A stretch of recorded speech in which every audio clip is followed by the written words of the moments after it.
$180 value completely free just by depositing $10. I'm telling you, you will not find a deal better than that in our company's history. It is an incredible thing that you need to be taking advantage of now. But of course, you're here for some season-long stuff, so let's jump on into that. These are my top 5 waiver wire pickups, as well as my top 3 streaming options, more specifically just for the game is in shambles. Elijah Mitchell, the number 1 stash, ended up going down. JaMychal Hasty ended up going down. You had Trey Sermon, who got concussed. A number of injuries that exist here. I know Elijah Mitchell got reinserted into the game, but my number 5 pick, Trent Cannon, who is owned currently in 0% of Yahoo leagues.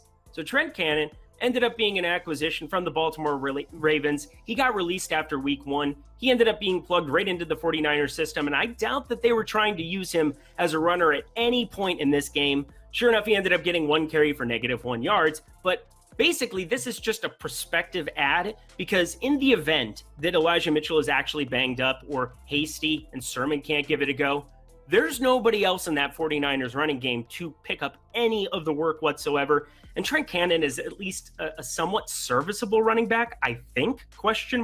But number 5 here, it's really not going to cost you anything to be able to go pick him up on the wire. Definitely do not be using a number 1 or number 2 priority to go get him or, anything substantial whatsoever in your fab budget. But Trent Cannon, he's somebody to at least have on your radar in the event that this 49ers run situation is just completely broken like it looks like. At number 4, this is another perspective ad here because the running game for the Minnesota Vikings is very clear-cut. It's Dalvin Cook.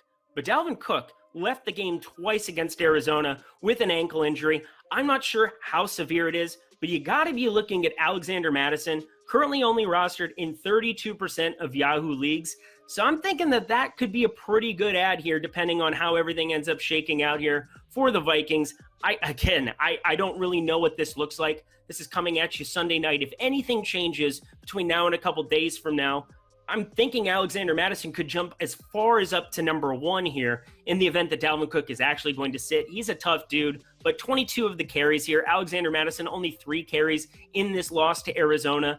I'm just thinking, in the event that Dalvin Cook sits whatsoever, you need Mattison, and this makes it a pretty easy ad just in case anything pops up on the injury report.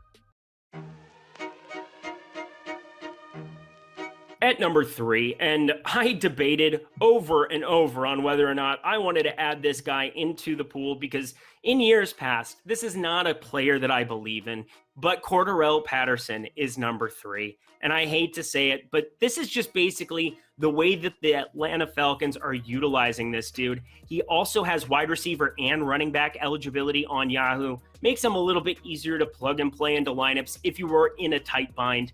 But I don't understand why Mike Davis is not getting clear-cut work here. He got only 9 carries for 38 yards against the Bucs, and I understand the Bucs are a pass funnel. They are so good at stopping the run, routinely going back to last year, early parts of this year, but that's still just not a lot of workload. And Cordarrelle Patterson ended up getting 7 carries.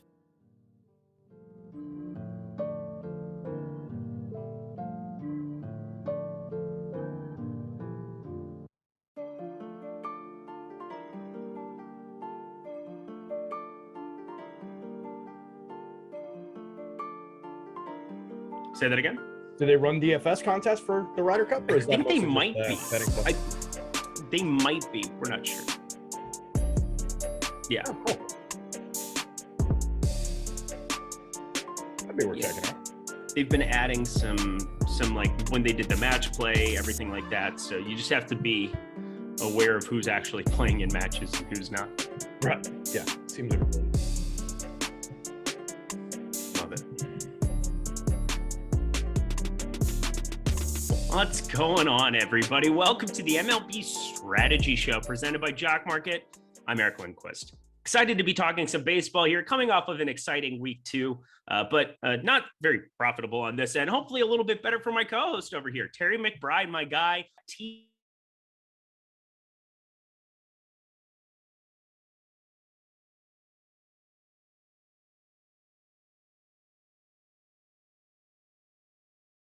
Nice big showdown win. I actually ended up falling asleep during the showdown game. I was up like 24 hours crunching lineups, writing up my groups piece update over Saturday night, and then I just run through the day, through the games and everything, and yeah, crashed toward the end of that one. But it was fun just watching the games for the first time. I was out of the house a lot of last Sunday, so I got to sit and just kind of plant in front of red zone for a full day yesterday at least. It could be worse than that. I can tell you there are days that are worse than being able to sit in front and watch 13 games on the main slate. Exciting Sunday night game, of which I only watched the first half. I'm gonna have to go back and watch the second half. Sounds like some things happened. Looked like a pretty phenomenal game.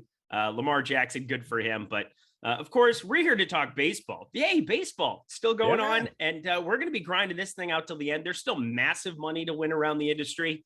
So let's get to it. Everybody, as you get in here, hit the like button, hit the subscribe button, hit the notification bell. You know the deal. It goes a long way for us. Very, very helpful. And thank you so much to Jock Market, our sponsor here for the old strategy show. We will talk about them here a little bit later in the show, but I say we just get right to it, shall we, Terry? Absolutely. As my lighting changes as the sun goes down, it's completely different in here in the mornings. I've realized I probably should have closed those blinds, but what are you going to do? Yeah, it's pitch dark here. You could just be in the past here 3 hours, living in the past here, 7 p.m. or 7 a.m. That's it, man. I mean, your ability to be just all up and chipper and like doing this intro and everything is like 3 hours earlier than what I'm at. If you would grab me 3 hours ago and asked me to do it, it would have been like, hey, everybody. It's a sickness. Here's a Major League Baseball. Whatever. Terry, it's a sickness. I have something wrong with me. All right, let's get to baseball here. Texas plus 232 at the New York Yankees here. AJ Alexy here on one side. And then you've got Nestor Cortez, who, again, these young arms for your Yankees. I hate you. As if there aren't enough good things in your life. I hate you. And I hate you more. So let's talk Nestor Cortez right off the bat, because he's somebody that I know is going to be gaining quite a bit of traction. Right now, our number 2 pitcher in the top 2 pitcher tool, which is free today. You need to be checking that out. It's completely free. 26.9% ownership there on the old DK. On the blue site, your site, I believe that he's the number 3 pitcher, 10.2% top pitcher percentage, 20.7% ownership. So he's gaining the second most ownership here on the slate, but in a spot up against the Texas Rangers. How can you blame people? Yeah, look, the kid's been pitching really well. If you want to talk overall, my Yankees, their luck with young pitchers and all of that, I'm sure I could find a trade with your organization if you guys want Nestor Cortez. 26-year-old lefty, having a very nice season, but overall for the course of his career, still a 1.99 home run per 9. That ticked down from over 2 his last start, so he's improving some of these career-long numbers. But 158 and 2/3 innings over the course of his career. So essentially coming up on a full season. The guy has a 4.77 xFIP for his career, a 4.65 ERA. So we're not talking about the most sparkling pitcher in the league on the board. He's 26 too, so it's not like you're getting a 22-year-old kid who's still kind of figuring these things out. I think Nestor is who he is. He's had an improved year. Certainly nothing to argue about with his 27.3% strikeout rate this year, 4.17 xFIP, a 1.05 WHIP. 10% swinging strike rate. I could quibble with a 26.8% CSW, but he's getting through fine. He allows 35.7% hard contact, which is good, 5.8% barrel rate, 23.1 degree average launch angle. I don't worry about the launch angle when he's able to trim the hard hit and then against the team with just a bunch of dead bats in it, like the Texas Rangers on the other side of this one. So I think Nestor does give us upside. He does give us a pretty good shot at a decent strikeout game here. It's just, to me, I don't know. I find a lot of difficulty getting excited about this Yankees pitching staff in general. Outside of Garrett Cole, of course. Yeah, I was going to say. Come on now. Yeah. There's Garrett Cole, and then there's the entire rest of the staff. But the one thing I would throw out there about Texas's lineup: 21.2% strikeout rate for the active roster against left-handed pitching. That's very good. One of the better marks in the league. But they're at a 78.22% worse than average creating runs. They're at a 121 collective ISO and a 2.27% home run rate. All of those are very, very bad against left-handed pitching. So I think Nestor's got a shot at least a lot of safety here for us. Yeah, 80 WRC plus here from the left side of the plate for the Texas Rangers. It's not very good. So up against Southpaws, just not a whole lot of resistance in this lineup whatsoever. Looking at AJ Alexy here on the other side, it's a guy that I think earlier we had kind of taken some shots on. I don't feel like taking his shots on him on this slate. Some kind of resistance. He's got a very small sample size so far in the league here, but has been decent enough where maybe he can survive. I'm not really sure. I'm not buying into it too much. Looking at our top stacks tool, I mean, they're by far the most popular team here on this slate, 25.3% ownership share. most over-owned by far too, 12.4% leverage. Going to be tough to kind of pick and choose bats from here, but do you have something or some kind of a strategy for how you're going to go about building Yankees lineups? It's always going to be, for me, when a team is this highly owned, I'm going to pull up the individual ownership and I'm going to try and find holes in that ownership on hitters that I do. Oh, Brett Gardner time. That's always fun. Yeah. Just drop kick me. Hey, look, Brett's improved in the second half, at least. I mean, he was unusable early on, and he's at least up to a 221, 332, 358, 137 ISO. He's creating runs only 6% worse than average now. At least he's projected toward the bottom of the lineup, not hitting first, second, or third in this projected one, but God knows that's probably where Boone will stick him.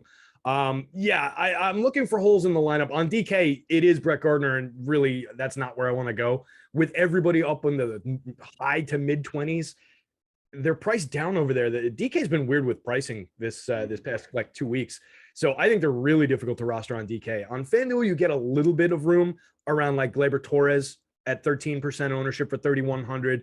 I can roster Gleyber for that. I know he's not had the best season, 253, 325, 349. The power on this kid has completely disappeared out of his bat over the last season and a half, including the partial year last year. So I'm concerned about Gleyber, but I think I can roster him there. If I can get Giancarlo Stanton around 15%, Anthony Rizzo around 15%, I'm okay with those numbers. I don't love them. DJ at 12. So it would bear watching at least through the day to see if those either come down or go up. If they go up, obviously it's just going to be time to jump ship entirely. But if they come down or if they stay around that level, I think they're at least playable around those guys. But then you're still working with a bunch of 25s and 30% on Joey Gallo, assuming he's in the lineup. It's just difficult to put them together in unique combinations at that point. And the reason I started with the Yankees for you is because I legitimately have nothing on the Texas side of this one. I feel like these bats are already in Cancun. Do you have anybody that you could pick and choose for them? If we're picking and choosing, you just go to basically the heart of that lineup. You can obviously take Adolis Garcia there. Isaiah Kiner-Falefa has at least a moderate hit tool and some speed to steal a couple bags. Mid-range power is at 7 home runs, 0.087 ISO. So maybe not this year. Nate Lowe has a little bit of pop in that bat. Nick Solak, same thing. It's not a good lineup. There's a reason they've got that such a low ISO, such an anemic home run rate on the year. But those are the guys I'm looking toward. Some of the guys that can get bat on ball a little bit, hit with power. Nobody's going to be on them. They're not expensive, and you can throw them up against a pitcher who's going to be 30-ish% owned on DK if you want to. It's just not a good spot. We don't love doing that with these bad teams. I've talked about it with the Marlins a few times through the season, and I think just lineup by lineup, individual by individual, the Marlins have way more talent in their day-to-day lineup than the Rangers do. So that's the kind of team that I would at least prefer to do it with, and that's a terrible baseball team too. But I think the Rangers, I think so much less of the Rangers than I do even a team like that I just don't want to go here.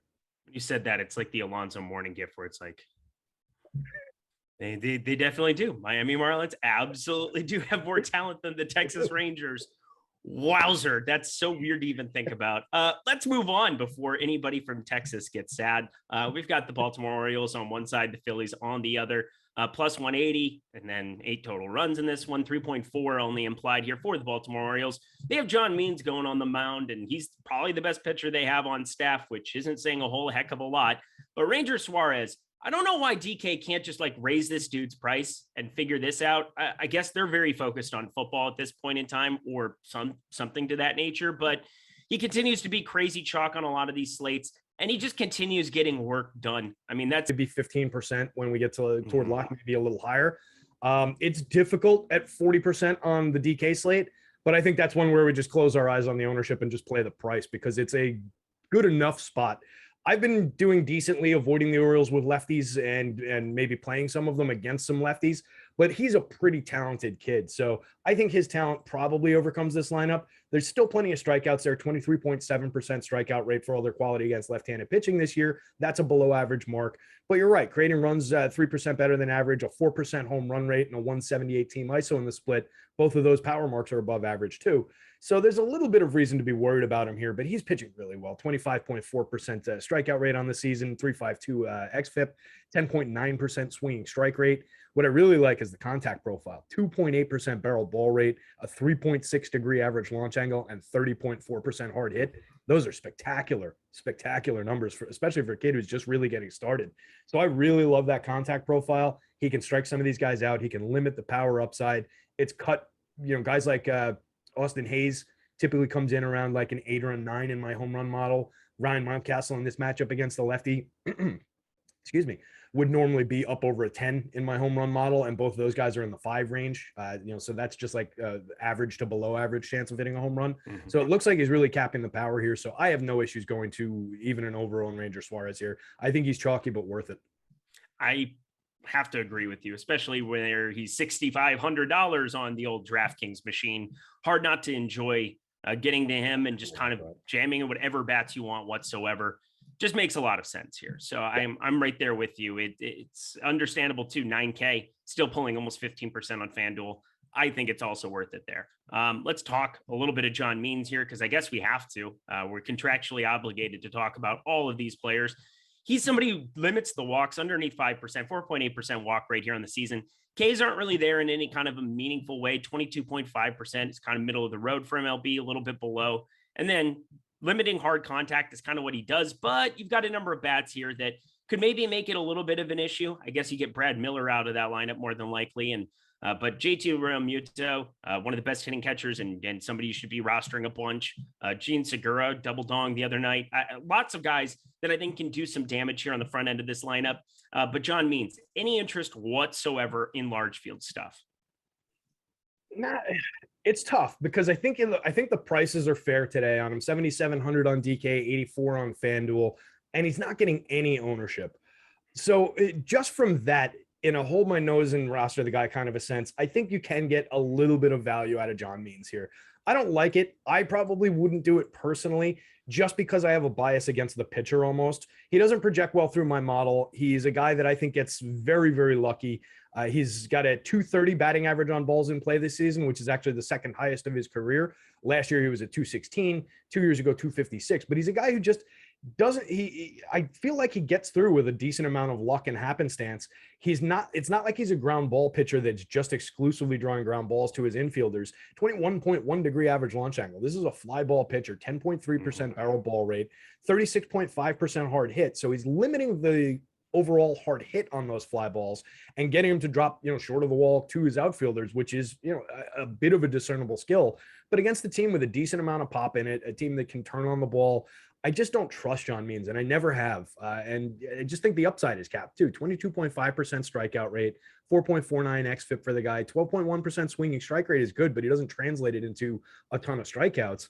So he's not going to give you a ton of free passes, not going to put a ton of guys on base. So the damage is typically limited. So I don't know if it leads me to Philly stacks, but they're decent against lefties too. 105 WRC plus, so 5% better than average, creating runs, 177 team ISO, 3.84% home run rate is around the league average, 23% strikeout rate, slightly above or slightly below average K slate. You get a lot of these guys in the low 2,000 range on the FanDuel slate, the back end of the lineup, so not the best hitters in it, but even the good hitters are priced in the mid threes. You get Austin Hayes in there at 2,900 on FanDuel, 3,200 on DK. There's a lot to like about that. And when you can do it and attack 40% of the field who is rostering Ranger Suarez, we're talking about a guy who is very, very good at limiting the power upside, but on any given day kind of a play, you do get the middle of that lineup, 4 hitters, Ryan Mountcastle, Austin Hayes, Anthony Santander, and Ramon Urias, all well over 40% hard hit, 41.6% hard hit. Mountcastle at 12.1% barrel rate. The other guys in the 9s and 8s. So decent contact profiles there, a lot of strikeouts there as well, but some home runs, some power. Cedric Mullins up at the top. You mentioned him, switch hitter, 29 home runs, 30 stolen bases, chasing that 30-30 season this year, having a phenomenal year after I badmouthed him on like the first slate of the year. So I have to bring that up every time because it's like one of my first shows of the season. I was like, this guy's no good. And then later that day, he double donged against the Yankees and has not slowed down since. So I always like to mention that and hit myself. But yeah, I think we can get to some of them. Humility is a good thing. And it's one of the reasons that we admire you is that you can't just celebrate your victories. And, you got to be able to take a couple on the chin. And You do so in kindness, so that is just barely fine by talk me. about my victories. Yeah, I prefer to talk about the ones that I just egregiously got wrong. It's more fun. Well, hey, this is just kind of how DFS works. You're going to lose more times than you win. You just want to win big when you win big. That's kind of what we do here in the old tournament streets. I don't know why I keep saying "ol," like OL apostrophe. It's just like a thing that I'm doing here. Let's party. Let's go to the Phillies. Oh, say that again. Just back in the day, all the way back to 2012, back in the old school. Yeah, I'm living in 1930 this morning. I don't really know. The Phillies side of it looks like the better side. I think for me, that's a little bit more of what I would be looking at here. 1.1 points of leverage here on the old. See, I just did it again. That's awful. God, just drop kick me. And now I've said drop kick 3 times. Here we are. Philadelphia, 7.5% top stack potential, 6.4% ownership share. Maybe it's like something that happens before 7 a.m. I just start like becoming a grandparent. But the Phillies, I think, make some sense at the top end of this lineup. A Double would be kind of a strange leadoff hitter, I guess, in this spot, but that's one of the projected guys that's in there. But Gene Segura, Bryce Harper against Steady Putty, JT Realmuto, Didi, I really don't mind that much, but Andrew McCutchen for sure. Talk to me about Phillies bats. Yeah, I went off on a tangent the other day about Odubel Herrera as a leadoff hitter. It makes absolutely no sense to me. 248 plate appearances, hitting 247 in the role. He has an on-base percentage. The last I saw, it was under 200. I scrolled past it. It was like a 277 on-base percentage as a leadoff hitter. It's just completely bananas. 283. It's nonsense. It's ridiculous that this guy would be a leadoff hitter, specifically when you've got Gene Segura hitting second. He's got a 359 on base percentage, slashing 300, 359, 456 on the season. Ideal leadoff hitter hitting second. And then you could move Bryce Harper up to the 2-hole. Yeah, this lineup should be restructured, but regardless, there are competent hitters in it for sure. A couple star hitters. Bryce Harper having a phenomenal season, 313, 428, 624 with a 311 ISO, creating runs 73% better than average, 33 home runs, 13 stolen bases. I feel like we haven't talked about the fantastic year that Harper's having nearly enough this season. Everybody's been focused on Vlad and Shohei Ohtani. Harper is having an absolute superstar of a season. Realmuto that you talked about in there, Didi I'll throw into the mix at shortstop, Andrew McCutchen in the outfield. I like all these guys. I like all these hitters. We talked about, Means and his ability to limit the walks, limit the potential for run creation, sequential hitting.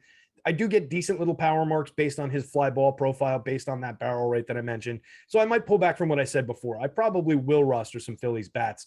What concerns me on the DK slate, you get 20% ownership projection on Realmuto, so I kind of would cross him out. But then I can build around, Segura, Harper, some of the other guys. On the FanDuel slate, it's fairly open. You get a lot of ownership on Segura, but you're getting Bryce Harper, 4,400. But Ben's always putting out a ton of gambling content. And so just to throw that in as well, I think there might be some good Bryce Harper surprise odds. It's very different than what I expected clicking on that this morning. So definitely check that out. Go ahead. Yeah, I was agreeing with you. Could be. And I'll throw into the mix, he's playing on a 76 win team that's 2 games out of the division versus you mentioned Tatis playing on a 76 win team that's 20 and a half games out of their division. So it's a pretty staggering, difference in terms of where their teams are. So that does factor into those MVP voting, just, how the team's doing overall. So you got the Pods chasing a wild card, Philly still chasing their division. That's going to make a difference in those MVP votes a little bit. So just factoring things like that into consideration, I think it's a worthwhile bet to at least explore. He's got Joe Girardi as his manager. They won't get there. Don't worry about it. I don't know. Joe Girardi's not very good at managing baseball games. I will give you Aaron Boone, and I will take Joe Girardi back in a heartbeat. Okay, that's probably true. I was going to say, I was waiting for a laugh, and you were just not having it because Aaron Boone is such a dunce cap that there's really no way around it. Anything else from this Baltimore Phillies game?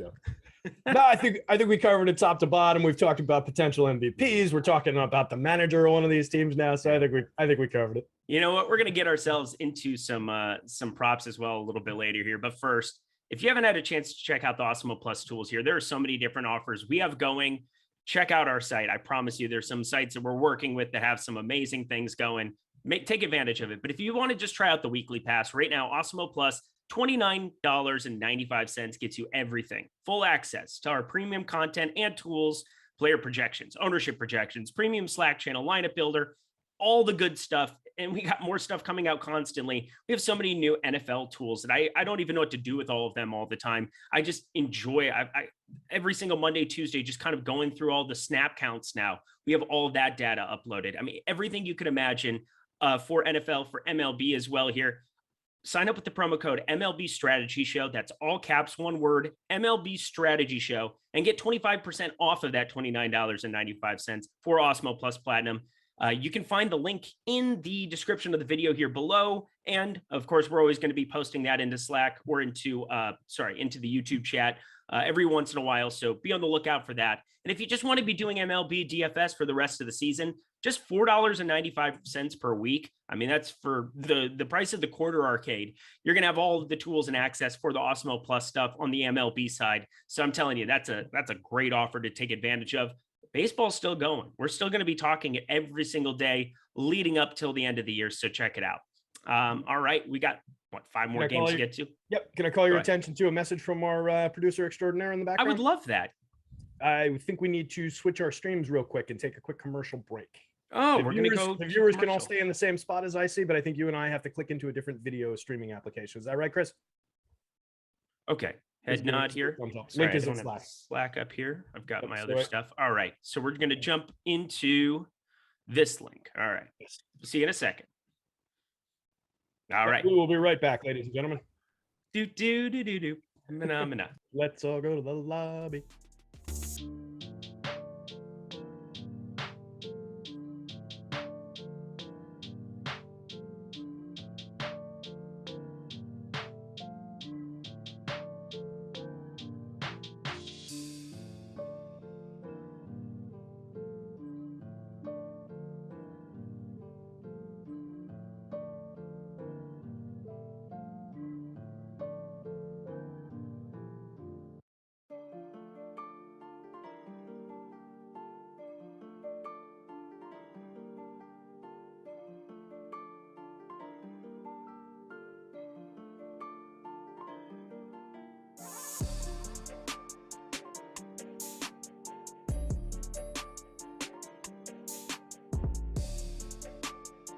Got to figure out which one of these is the right one.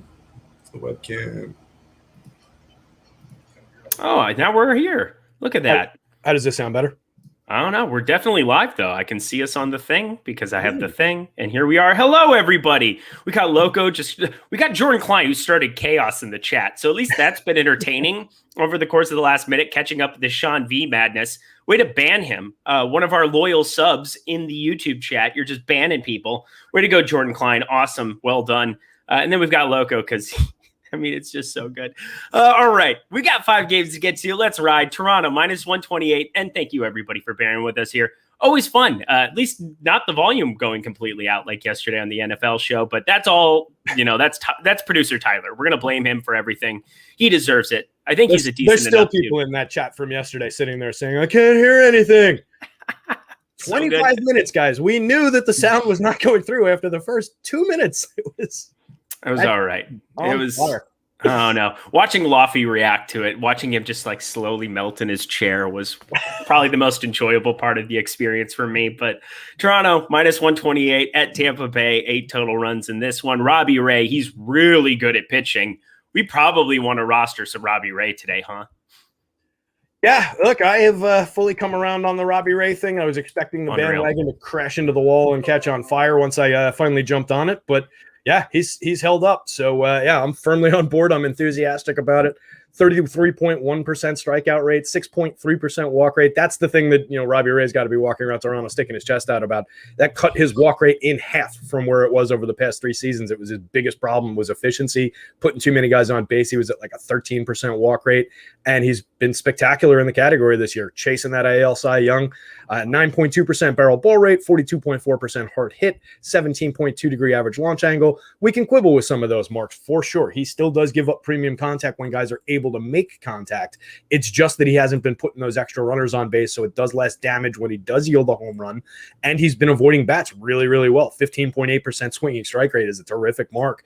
He's going up against a Rays team that is a very good baseball team, but against left-handed pitching, They struggle a little bit in the power marks. 172 team ISO, 3.73% home run rate. Against righties, those are a 203 and a 4.66 among the league leads. So they come down a little bit in power against lefties. 24.2% strikeout rate is also fairly significant. A lot of strikeouts on the table for them. They still create runs 10% better than average. So they might be able to bring around a few guys, maybe get on base, maybe draw a couple of walks against them uncharacteristically this season.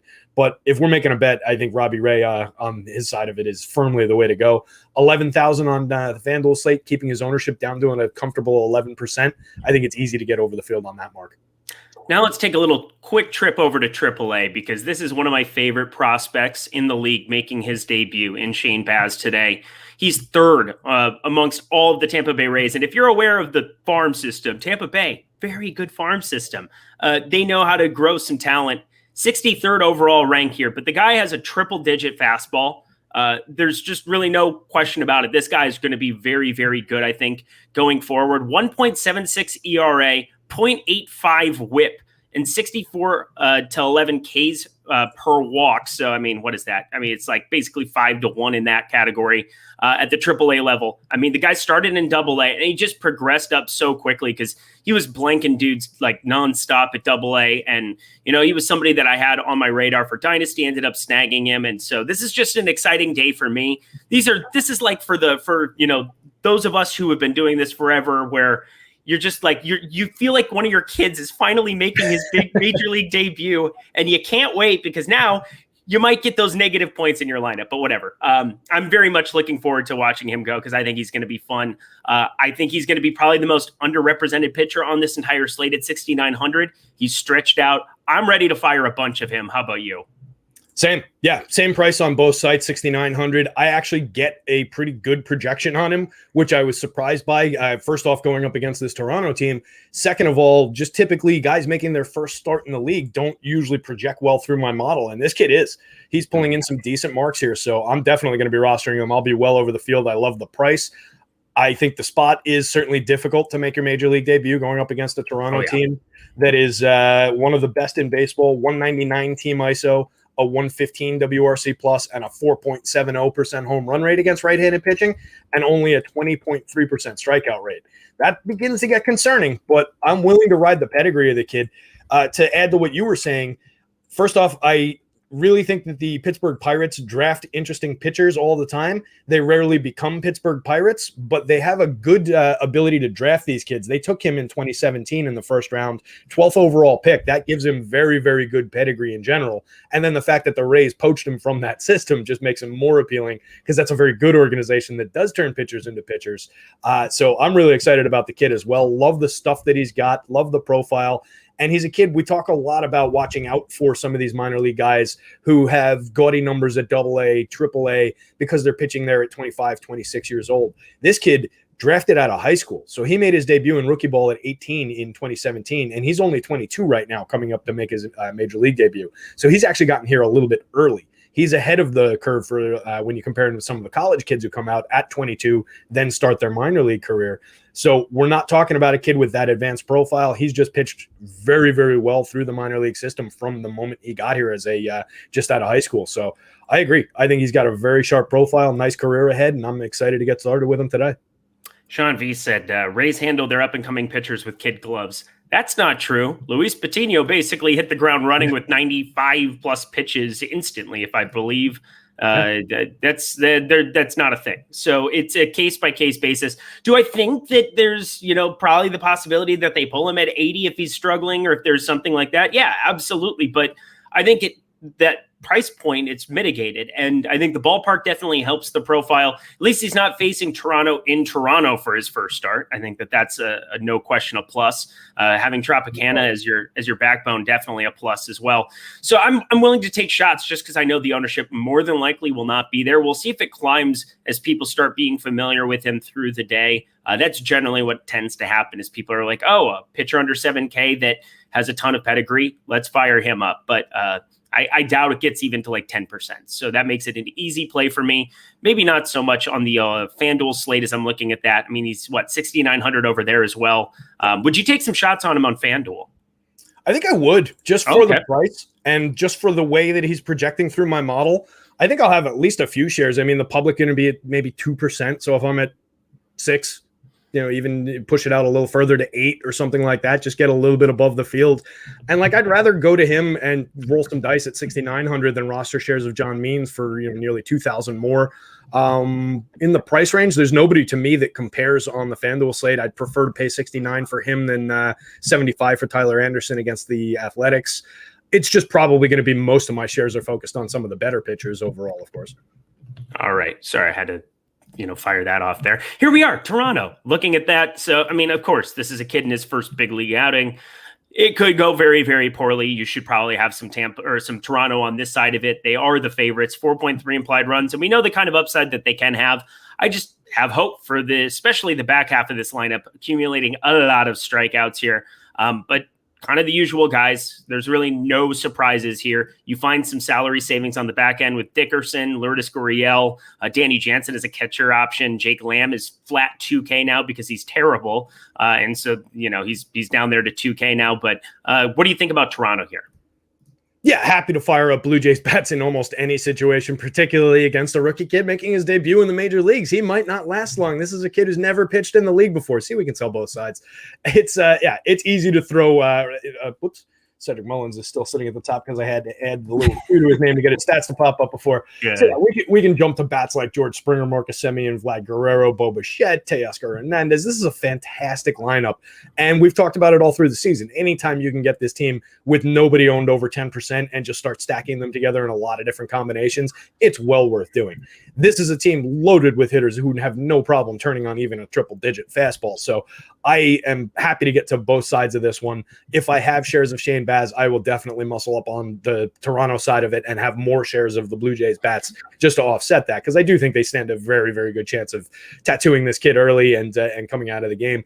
Every one of the top 5 hitters in the lineup is over a 10 in my home run model, just to add to the appeal. They're just very expensive, which is keeping their ownership down. All those guys over 4,000 on the FanDuel slate, in the 5,000s on the DK slate. So they're difficult to put together.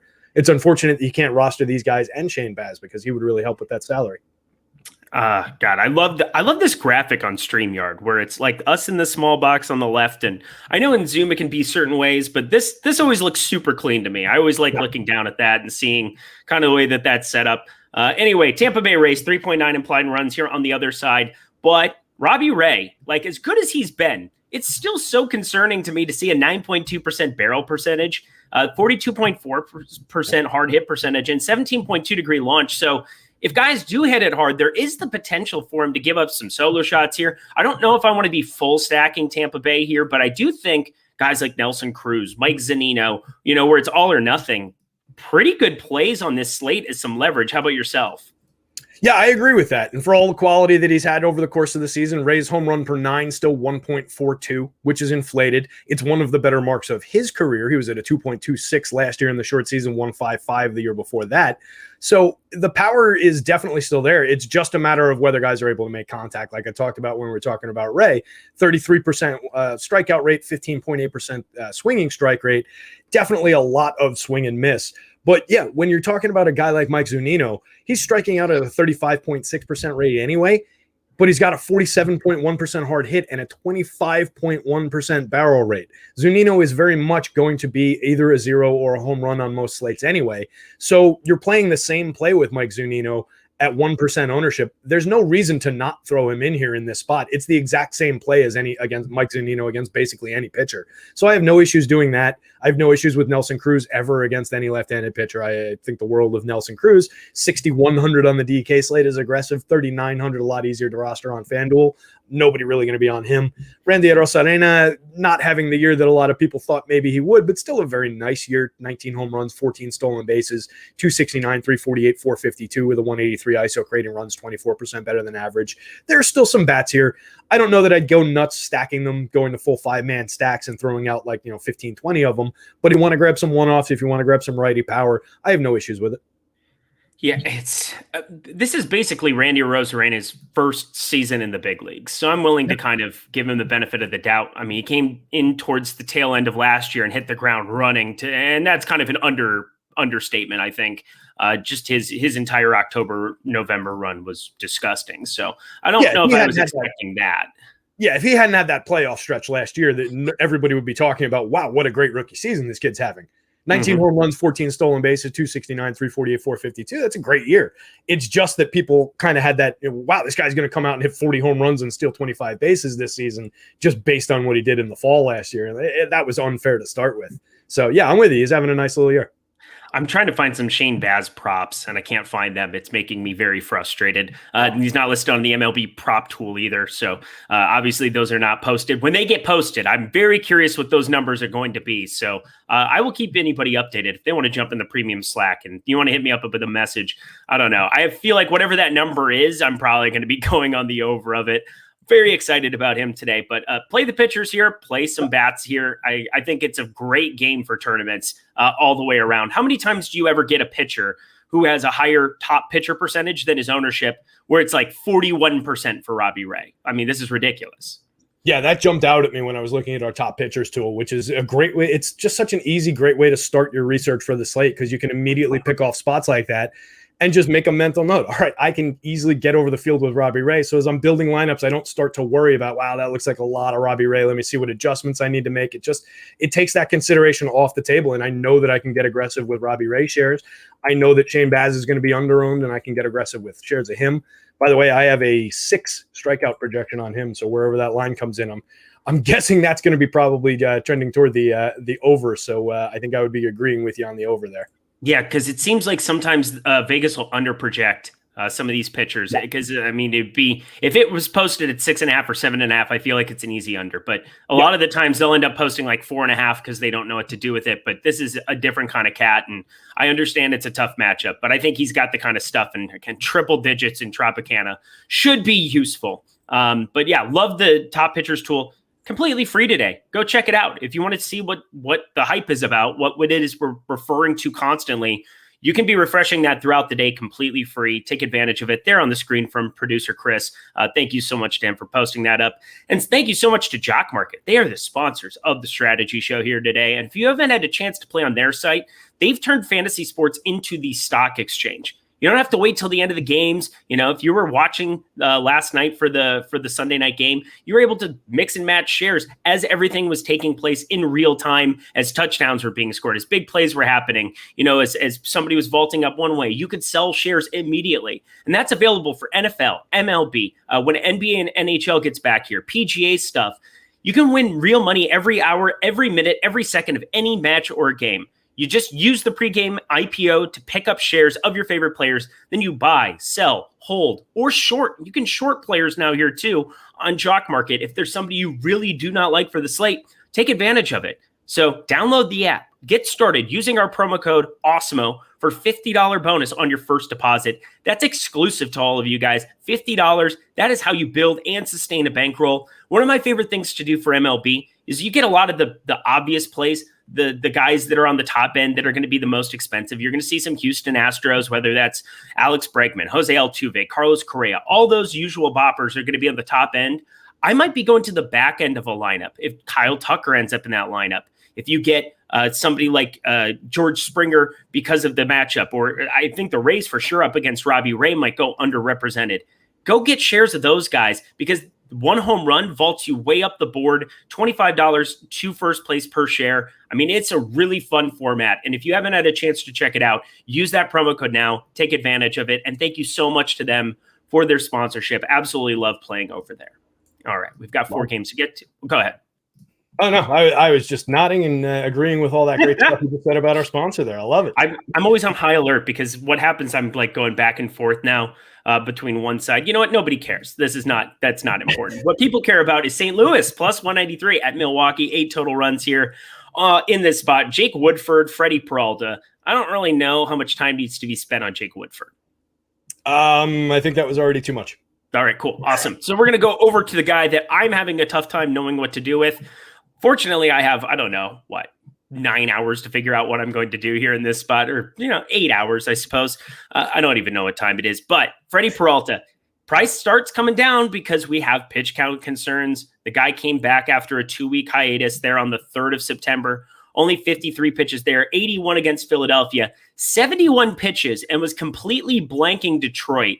got pulled. That is concerning because Milwaukee, we know that they have title aspirations and they have the arms to do it. But Freddie Peralta, the upside is no doubt there, but the pitch count is so hard to trust to know what to do here in this spot. Going up against a bunch of righty bats, though, I want to take shots. What are you doing with Freddie Peralta? Yeah, I think I want to take some shots as well. Just he's had such a spectacular season that it's hard to ignore him on this slate. I have definite concerns about the pitch count. The Brewers have the luxury of being up 11 and a half games in their division. So it's kind of similar to what we've talked about with the White Sox, where even if these guys are healthy, which I question whether Freddie is, he's pitched more innings than he has in his entire career already this season. This is a spot where I get concerned about the kid gloves approach because they want to have a fresh Freddie Peralta for the playoffs. He is so much more valuable for their playoff run than he is for this random start in September that I definitely think we have to consider that. We have to consider that even if he's going well, we might only be looking at a 5-inning Freddie start here.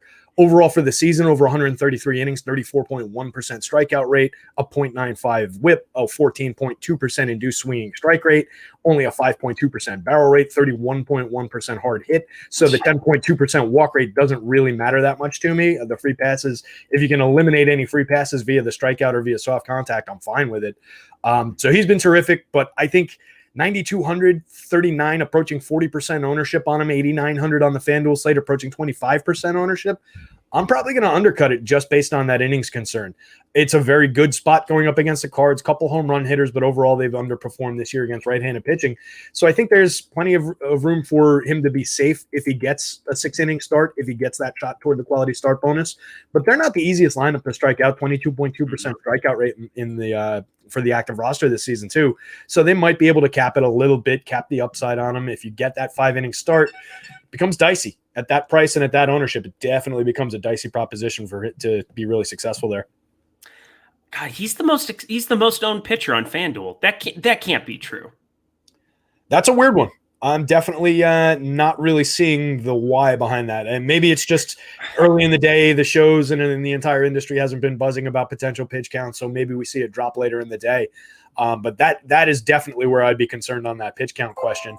And then just to round off that Tampa Bay Rays point, they do limit kids to a degree sometimes when they first start out, but a lot of that, if you look through the game logs, is in bullpen roles, or some of them come out and they have an opener type of a debut. When we're expecting these kids to be full-on starters in their starting positions, we get relatively reliable depth. We get 5-6 inning depth. And then looking through the game logs for the 3 kids who have been pitching in the rotation all season long, Shane McClanahan at 24 years old has thrown 5 innings or 6 innings in the vast majority of his starts. Drew Rasmussen, since becoming a starter, has pitched into the 5th 3 times, pitched 4 innings 3 times, given up a run or 2 in each one of those. He was a kid who they were transitioning from the bullpen to the starting rotation, so it makes sense that he was a little bit limited in getting stretched back out. Patino started in the opener role, so he had a couple games where he was 2 or 3 innings, but since taking that full-on starter's role, he's pitched significant innings, 5 and third, 5 and a third, 6, a handful of 6s. So I mean, it was a bad take. It was a bad take. Yeah. It's just, there you go. And also, thank you so much for pulling up the receipts. I always love when somebody can just pull up the receipts real quick. Very, very helpful there. Let's talk. So Freddie Peralta, there's no question. If he fits into a lineup, if you have 9,200, you just play him on DK. That's fine. But I just have enough concerns that I would rather just take a lot of shares and make them more Robbie Ray, make them more Shane Baz, make them, a lot of these other pieces. If you just hit his results against Detroit, and may I remind you, it was against Detroit, another righty-heavy team, but still, you basically just see that 71 pitches and you have a lot of concern, especially because, he was dominant in that spot and they still just sat him down. Again, I understand it. They are way ahead in the division. They are worried about the postseason at this point in time, and they should be. There's no question about that. All right, let's talk St. Louis bats. I don't have actually anything for St. Louis bats. Yeah, it just falls into that concept of they're all going to be at 1% ownership. There's a few good hitters, Goldschmidt, O'Neill, and Arenado, that you can build around if you want to build Tommy Edman or a Dylan Carlson or somebody like that into it. That's fine. But for the most part, these guys largely underperforming outside of Tyler O'Neill for the season. So for me, it's not really a go-to up against Freddie there. And even if Freddie comes out early, you've got a very good bullpen in Milwaukee. So not for me. All right. And on the other side, Milwaukee going against Jake Woodford. This is going to be a spot I think people are going to get to for sure. Milwaukee, 7.3% top stack percentage today. That's fifth best here. Going a little bit overowned. That's understandable. I think you can pick and choose a couple of spots to get to on this slate. Who are kind of the batters that stand out to you from Milwaukee? So I immediately jumped to just looking at some of the ownership marks. There's a massive share on Willie Adames, 24.3% on the DK slate. And then everybody else immediately drops. The next highest owned guy is Yelich at 12.8, and everybody else is below 10. So the concerns about them being overowned, I think, are soaked up a lot by Adames there. So you can start building with some bats like Yelich, like Escobar, like Omar Narvaez, Avi Garcia, if he's in the lineup. He's been dealing with back issues and been out the last handful of days. Dan Vogelbach with a decent amount of pop down there from the left side. Just start looking at some of those under-owned names. I think on the FanDuel slate, they're a lot more popular. Not sure what you guys are talking about in the background there, so hopefully everybody can still hear me.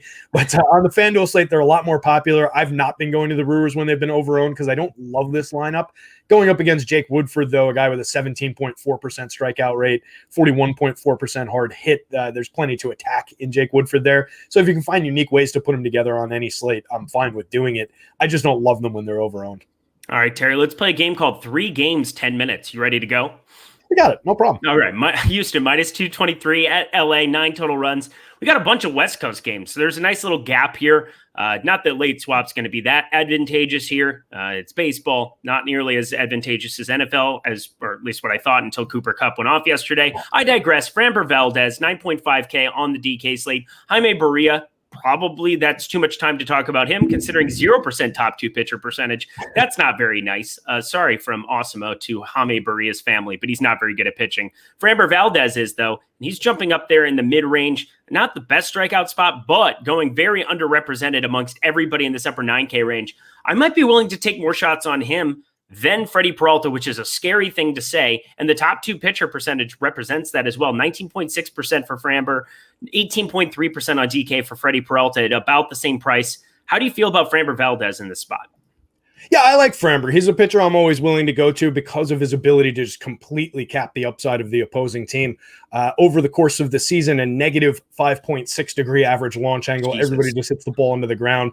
He's at a 69.2% ground ball rate. He was chasing 70% for the season. It's the one that I've been following every time he comes up. It's been one of my favorite stats all season. So just completely soaks up all the opposing power. Even Shohei Ohtani, only a 7.76 in my home run model. We know 10's the magic number there. So he's not the biggest strikeout option in the world, 22% strikeout rate this season. He's been a little higher than that in his career. 23.1% strikeout rate for the opposing Angels against left-handed pitching. They create runs 1% worse than average. Little pop, 4.15% home run rate, 176 ISO.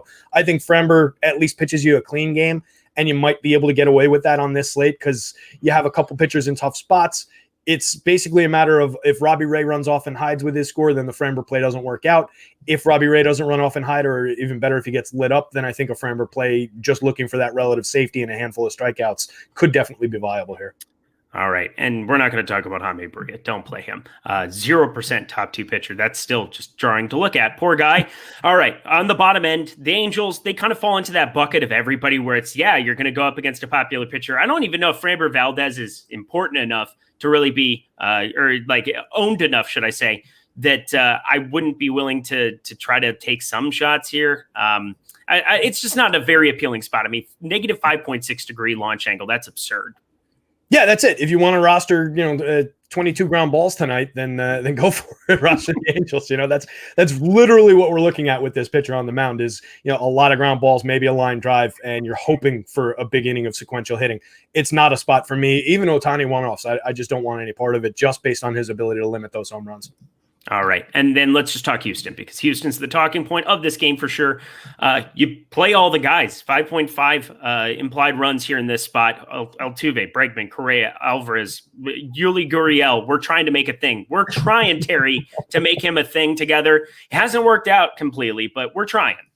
That's it. We've been talking about him all season long, and one of my guys in the league that I love going to projected again for under 10% ownership. Emac and I were talking about it the other day. Is a lot of people don't realize, dude's 37 years old, played most of his best years in Cuba. What? This would be a superstar. He's much older than his younger brother, Lourdes Gurriel from the Toronto Blue Jays.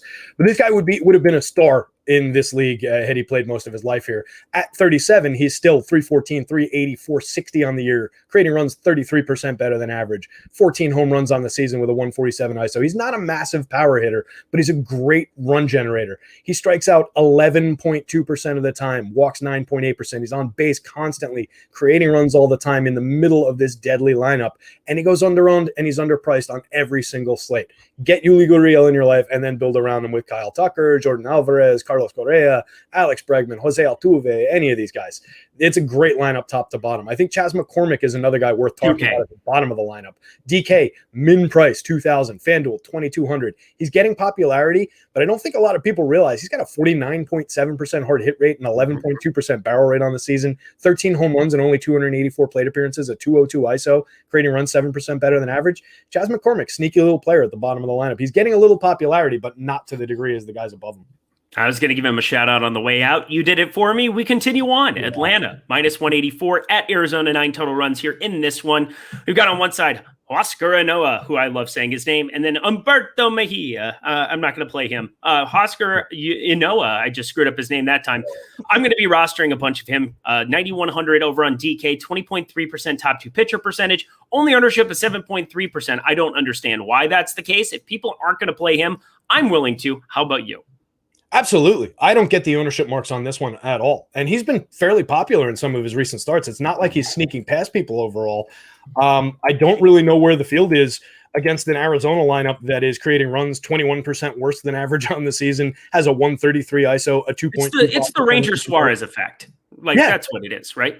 It must be. He's just stripping all this ownership away. So I think he's really, really interesting on this slate at 9,100, under 10% ownership on DK, and then at 8,400 and 6% ownership on FanDuel. I think that makes a great pivot for 500 less from all that Freddie Peralta ownership that we were looking at, where we're concerned. If you don't go to Freddie there, I think it makes sense. Just roster Inoa for 500 less, 27.7% strikeout rate going up against this awful team, 3.29 xFIP on the season, 12.9% swinging strike rate, good with contact in terms of the barrel rate. Well, okay with it, 8.5% barrel rate, 42.5% hard hit gets a little concerning, but only a 6.5 degree average launch angle. And again, throwing him up against the team, which is no power in it. So I'm happy to get over the field on the Inoa here. I think it's a strong spot. Yeah, his prop is 5.5 strikeouts. The over on it, 15% expected ROI in the player props tool. Check that out as well. That's free. Another great free thing to check out here at Awesemo today. Let's talk bats, because Atlanta, that's going to be mainly where we're talking about the bats here. And I really don't have anything to add besides you can just play all the dudes. There's power 1 through 8. Hard to kind of deny. Yeah, absolutely. It's another one of our just go-to lineups in baseball throughout the entire season. I think Adam Duvall maybe a little bit under-owned at only 13.5% on the FanDuel, say 18 on DK. Ton of pop in that bat, obviously. 36 home runs, 273 ISO on the season, creating runs 9% better than average, despite a 231, 287 front end of his triple slash, 231 batting average, 287 on base for those that don't know. So a guy that doesn't get on base, strikes out 30% of the time, to still create runs that far ahead of the average is pretty phenomenal. These guys are going to be really popular. They're cheap. It's easy to put them together, not necessarily in unique combinations. Maybe use a little Travis d'Arnaud, a little Dansby Swanson if you're playing on the FanDuel slate down toward the bottom of the lineup. Put them together with Duvall and then grab one of the top-end hitters, and you've got a little bit of a lesser-owned 4-man stack. A little more difficult to do that for a full 5-man on the DK slate, but I love the spot going up against Humberto here. Yeah, and then Arizona. Favorite bat from Arizona, because God forbid I'm not going to stack them up very much. I will say Cole Calhoun, just for a little bit of lefty-righty pop, 6.71 in my home run model. Everybody well under 10 in the home run model. Best player in the lineup is Ketel Marte.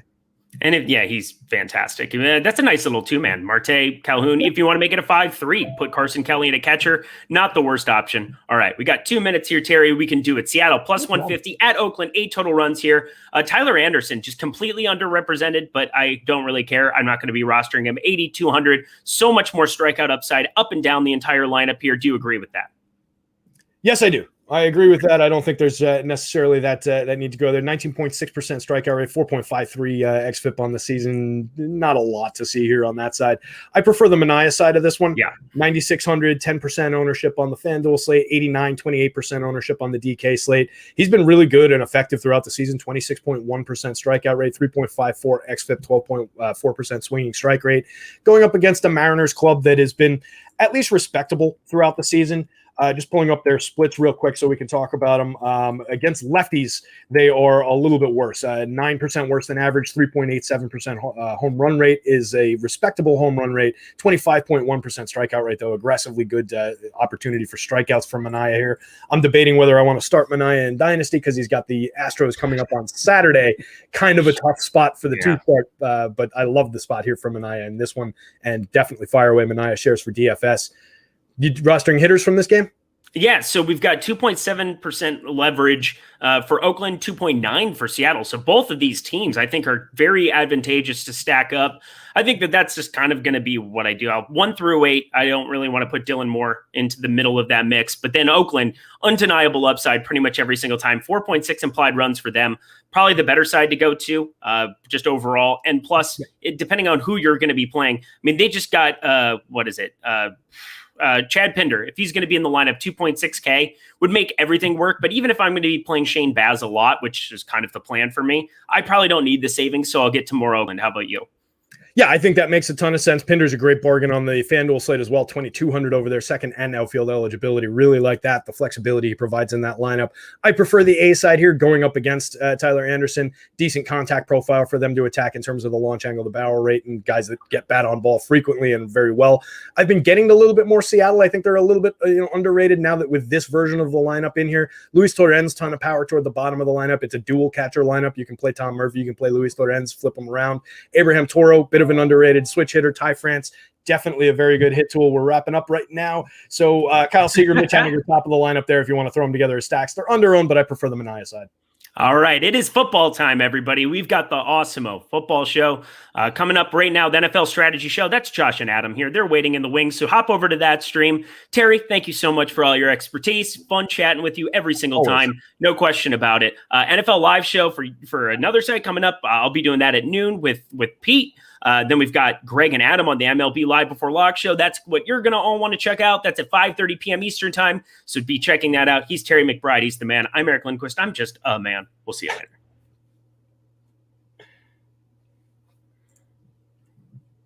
Good stuff. I like chat paying attention in there. Somebody's going tick, tick, tick. Oh, tick. noon Pacific time. Yeah. I said, I like how I wrote it out on my sheet for, hey, Eric, what a dumbass. Don't listen to me.